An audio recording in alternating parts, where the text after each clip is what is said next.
ఉన్న బంగారాన్ని విడిపించి ఆ రోజు ఆన్లైన్ రేటుకే మేము కొంటాం. Sharma gold company. నమస్కారం, సుమన్ టీవీకి స్వాగతం. జూలై మాసంలో ద్వాదశ రాశుల వారికి ఎలా ఉండనుంది, ఏ గ్రహాలు ఏ రాశుల వారికి అనుకూలిస్తున్నాయి, అలాగే ఏ గ్రహాలు అనుకూలించటం లేదు, వాటి వల్ల ఎటువంటి ఫలితాలు ఏర్పడనున్నాయి, ఈ విషయాలను తెలియజేసేందుకు మనతో పాటు ఉన్నారు ప్రముఖ జ్యోతిష్య శాస్త్ర పండితులు బ్రహ్మశ్రీ నందిబట్ల శ్రీహరి శర్మ గారు. గురుగారు నమస్కారం. వాగర్థావివ సంపృక్తౌ వాగర్థ ప్రతిపత్తయే జగతః పితరౌ వందే పార్వతీ పరమేశ్వరౌ. సదాశివసమారంభాం శంకరాచార్య మధ్యమాం అస్మదాచార్య పర్యంతం వందే గురుపరంపరాం. ఆదిత్యాయ చ సోమాయ మంగళాయ బుధాయ చ గురుశుక్ర శనిభ్యశ్చ రాహవే కేతవే నమః. గురుగారు, తులారాశి వారికి ప్రథమార్థం ఎలా ఉంది, ద్వితీయార్థం ఎలా ఉంది, ఏ గ్రహాలు వీళ్ళకి అనుకూలిస్తున్నాయి ఈ జూలై మాసంలో? జూలై మాసంలో తులారాశి వారికి గ్రహ సంచారం ఏ విధంగా ఉందో తెలుసుకుందాం. ముఖ్యంగా తులారాశి వారికి 12వ కేతువు, 6వ రాహువు, 12వ తారీఖు వరకు కూడా కుజుడు సప్తమ స్థానంలో, 12వ తారీఖు నుంచి అష్టమ స్థానంలో గురువుతో కలిసి కుజ సంచారం. ఇక రవి 16వ తారీఖు వరకు మిథునం, తర్వాత 17 నుంచి కర్కాటక రాశికి, అలాగే బుధుడు 19వ తారీఖు నుంచి కర్కాటక రాశిలో, అలాగే శుక్రుడు 6వ తారీఖు నుంచి కర్కాటక రాశిలో సంచారం. వెరసి చూసినట్లయితే తులారాశి వారికి శని వక్రీకరించినటువంటి స్థితితో కుంభరాశిలో సంచారం జరుగుతుంది. వెరసి చూసినట్లయితే గ్రహాల యొక్క ప్రభావము అనుకూలము ప్రతికూలము ఉన్నటువంటి కారణం చేత కొన్ని రోజులు ఆశాజనకంగా, మరికొన్ని రోజులు నిరాశాజనకంగా సాగుతాయని చెప్పవచ్చు. అయితే ప్రధానంగా 12వ తారీఖు నుంచి ధనకారకుడు మరియు సప్తమాధిపతి అయినటువంటి కుజుడు అష్టమ స్థానంలో సంచారం చేస్తున్నటువంటి కారణం ప్రధానంగా ఈ యొక్క 12వ తారీఖు నుంచి ఆరోగ్యం పట్ల శ్రద్ధ వహించాల్సినటువంటి పరిస్థితి. ప్రయాణాలు చేసేటప్పుడు జాగ్రత్తలు పాటించండి. అనవసరమైనటువంటి వృధా ప్రయాణాలు చేయకుండా ఉండడమే మేలని గమనించాలి. ముఖ్యంగా ఆరోగ్యం పట్ల శ్రద్ధ వహించాలి. అజీర్ణ వ్యాధితో బాధపడే అవకాశాలు 12వ తారీఖు తర్వాత ఎక్కువగా ఉన్నాయి. అసిడిటీ కానీ, అజీర్ణము కానీ, ఇండైజెషన్ కానీ, ఇలాంటి ఇబ్బందులు అనేటువంటివి జరుగుతాయి. ఇక ప్రధానంగా చూసుకుంటే వ్యయ కేతు యొక్క ప్రభావం, ప్రయత్నాల్లో కొన్ని ఆటంకాలు ఉన్నప్పటికీ మొక్కవోని ధైర్యంతో షష్టమ రాహు యొక్క ప్రభావం చేత అన్నీ కూడాను సానుకూలంగా చేసుకుంటారని చెప్పవచ్చు. అయితే ఇక ప్రధానంగా చూసుకున్నట్లయితే ఏ ఏ రోజుల్లో అనుకూలంగా ఉంటుంది, ధనప్రాప్తి అధికంగా ఉంటుంది, ఏ ఏ రోజులలో ప్రతికూలతలు ఉంటాయి, ఏ రోజుల్లో ధన వ్యయం అధికంగా ఉంటుంది, ఎటువంటి రోజుల్లో మనం కొన్ని నిర్ణయాలు తీసుకోకుండా ఉండడమే మంచిది, ఏ రోజుల్లో మంచి నిర్ణయాలు తీసుకుంటే బాగుంటుందనే విషయాన్ని కనుక చూసుకున్నట్లయితే ప్రధానంగా అనుకూలమైనటువంటి రోజులుగా చెప్పబడేటువంటిది 15వ తారీఖు, 16వ తారీఖు. ఈ యొక్క తారీఖులలో మీరు ఆనందంగా, ఉత్సాహంగా మీ యొక్క పనులన్నీ కూడా పూర్తి చేసుకుంటారు. 20వ తారీఖు, 21, 26, 27, 28, 29, 1, 2వ తారీఖు. ఈ తారీఖులలో మీకు ప్రధానంగా ధనము అధికంగా చేరుతుంది. ఎన్నాళ్ళ నుంచో ఎదురు చూస్తున్నటువంటి రాని బాకీలు వసూలయ్యేటువంటి అవకాశం ఉంటుంది. ఇక ముఖ్యంగా గమనించుకున్నట్లయితే ధనపరమైనటువంటి సమస్యలు జూలై మంత్ ప్రారంభంతోనే 1వ తారీఖు, 2వ తారీఖుతోనే మీకు ధన ప్రాప్తి కలుగుతుంది. ఇక 20, 21 తారీఖుల్లో విందులు వినోదాల్లో పాల్గొంటారు. బంధుమిత్రుల సమాగమం అన్నీ కూడా ఆనందదాయకంగా ఉంటుంది. నూతన వ్యక్తుల యొక్క పరిచయము మీ జీవితంలో కొంత మార్పులు తీసుకొని వస్తుందని చెప్పవచ్చు. 26, 27, 28, 29 తారీఖుల్లో మీరు చక్కటి ఆనందకరమైనటువంటి జీవితాన్ని పొందుతారంటే ధనమిదం మూలం జగత్. కాబట్టి ధనము చేతికి అందుతుంది, రాని బాకీలు వసూలవుతాయి. మీరు మర్చిపోయి ఉంటారు, ఇక మనకి డబ్బులు రావేమో అని అనుకుంటారు, కానీ ఆ వ్యక్తి నుంచి కనీసం కొంత మొత్తమైనా కానీ ఆ వ్యక్తుల నుంచి మీకు డబ్బు ముట్టే అవకాశాలు ఉంటాయని చెప్పవచ్చు. ఇక 7, 8, 9 తారీఖుల్లో మీరు చేస్తున్నటువంటి వృత్తి ఉద్యోగాల్లో మార్పులు చేర్పులు చోటు చేసుకుంటాయి. నూతన ఉద్యోగానికి సంబంధించే ప్రయత్నాలు కొలిక్కి వస్తాయని చెప్పవచ్చు. వ్యాపార విస్తరణకి 7, 8, 9 తారీఖుల్లో ప్రధానమైనటువంటి నిర్ణయాలు తీసుకుంటారని చెప్పవచ్చు.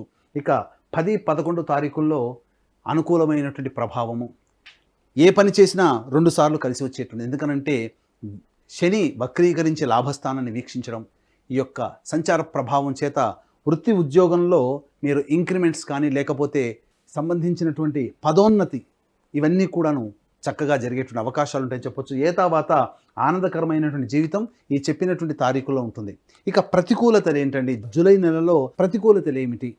ఈ జూలై నెలలో ప్రతికూలతలుగా ఉన్నటువంటి రోజుల్లో మనం ఎలా గమనించుకోవాలి అనేటువంటి విషయాన్ని చూసుకున్నట్లయితే ప్రధానంగా 17, 18 తారీఖుల్లో ధన వ్యయం అధికంగా ఉంటుంది. కాబట్టి జాగ్రత్తలు పాటించండి. కుటుంబంలోని వ్యక్తులతో మీ యొక్క వాక్కుని అదుపులో ఉంచుకునే ప్రయత్నం చేయండి. తప్పకుండా కలహాలు కొంతవరకు తగ్గే అవకాశం ఉంటుంది. మనోవ్యాకులత ఎక్కువగా ఉంటుందని చెప్పవచ్చు. ఇక గమనించుకున్నట్లయితే 3, 4, 30, 31 తారీఖుల్లో, అలాగే 12, 13, 14 తారీఖుల్లో ధన వ్యయం అధికంగా ఉంటుంది.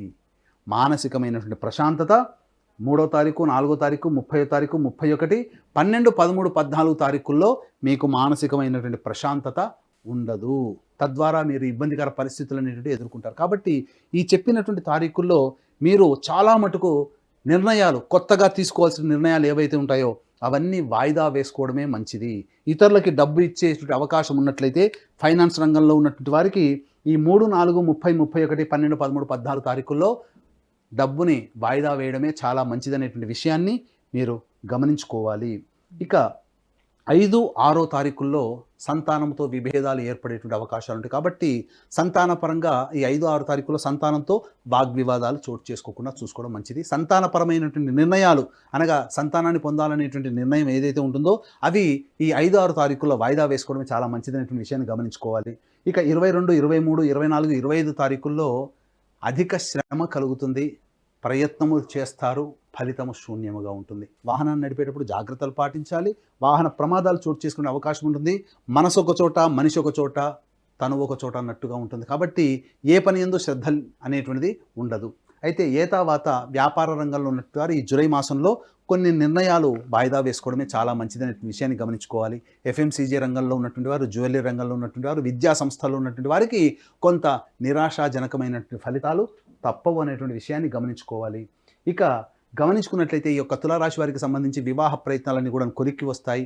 విద్యార్థులకి చక్కటి అవకాశాలు లభిస్తాయి. నూతన విద్యకు సంబంధించిన ప్రయత్నాలన్నీ కొలిక్కి వస్తాయి. విదేశీ విద్యకు సంబంధించినటువంటి ప్రయత్నాలు ఏవైతే ఉంటాయో అవన్నీ కూడా 10వ తారీఖు, 11వ తారీఖుల్లో, అలాగే 15వ తారీఖు, 16వ తారీఖుల్లో నూతన విద్యకు సంబంధించినటువంటి ప్రయత్నాలు చేసుకుంటే సఫలీకృతులు అవుతారని చెప్పవచ్చు. ఏది ఏమైనప్పటికీ కూడాను ప్రతికూలతలు, అనుకూలతలు సమానంగా ఉన్నటువంటి కారణం చేత మిశ్రమ ఫలితాలు ఈ యొక్క తులారాశిలో జన్మించినటువంటి వారు జూలై మాసంలో పొందుతారు. ఎవరికైనా కానీ దైవానుగ్రహం తప్పనిసరి. చేసేటువంటి ప్రయత్నంలో దైవానుగ్రహం తోడైతే తప్పకుండా అన్ని రంగాలలో విజయాన్ని పొందుతారు. కష్టము అనేటువంటిది తగ్గుతుంది. ఇష్టముతో అన్ని పనులు చేసుకుంటారని చెప్పవచ్చు. కాబట్టి దీన్ని దృష్టిలో ఉంచుకొని ఈ నెల 21వ తారీఖు రోజున గురు పౌర్ణమి సందర్భంగా దక్షిణ కైలాసంగా పిలువబడే శ్రీకాళహస్తి క్షేత్రములో విద్యార్థుల కోసం సరస్వతి దక్షిణామూర్తి హోమాలు, అలాగే వివాహము, ఉద్యోగము, అనారోగ్య సమస్యల నివారణకి సంబంధించి 18 రకాల హోమాదులు, వృషభ, మిథున, కర్కాటక, సింహతుల, వృశ్చిక, మకర, కుంభ, మీన రాశుల్లో జన్మించినటువంటి వారికి శనిదోష పరిహారార్థమై శనిదోష అనగా శనీశ్వర అఘోర పాశుపత మంత్ర హోమాలు, అలాగే ప్రత్యేకంగా చూసుకున్నట్లయితే రాహుకేతుల యొక్క పూజలు ఈ యొక్క క్షేత్రంలో కాబట్టి రాహుకేతు పూజలు చేయించడం జరుగుతుంది.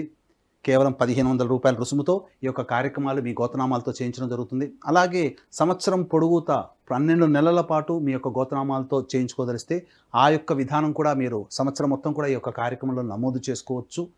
ఇక విశేషించి ఈ యొక్క గురు పౌర్ణమి సందర్భంగా చేసేటువంటివి అతి కొద్ది మందికి మాత్రమే అవకాశం ఉంది. కాబట్టి అవకాశం ఉన్నవాళ్ళు కార్యక్రమ తదనంతరం కాంటాక్ట్ చేసి పూర్తి వివరాలు తెలుసుకోవచ్చు. గురుగారు, గ్రహాల అనుగ్రహానికి తులారాశి వారు ఎటువంటి పరిహారాలను పాటించాలి? ముఖ్యంగా తులారాశి వారికి సంబంధించి ఈ యొక్క గ్రహాల యొక్క అనుగ్రహం కొంత అనుకూలంగా లేని కారణం చేత సమస్యలు అనేటువంటివి ఉంటాయి. కాబట్టి ఒక 11 రోజుల పాటు శివాయ నమః అంటూ 27 ప్రదక్షిణలు రావి చెట్టు చుట్టూ తిరిగి తూర్పు వైపున కూర్చొని విష్ణు అష్టోత్తరం 3 సార్లు పారాయణం చేయండి. అలాగే వెంట తెచ్చుకున్నటువంటి రాగి చెంబులో నీటిని ఆ యొక్క రావి చెట్టు మొదట్లో వేసి వెనక్కి తిరుగు చూడకుండా ఇంటికి వచ్చేయండి.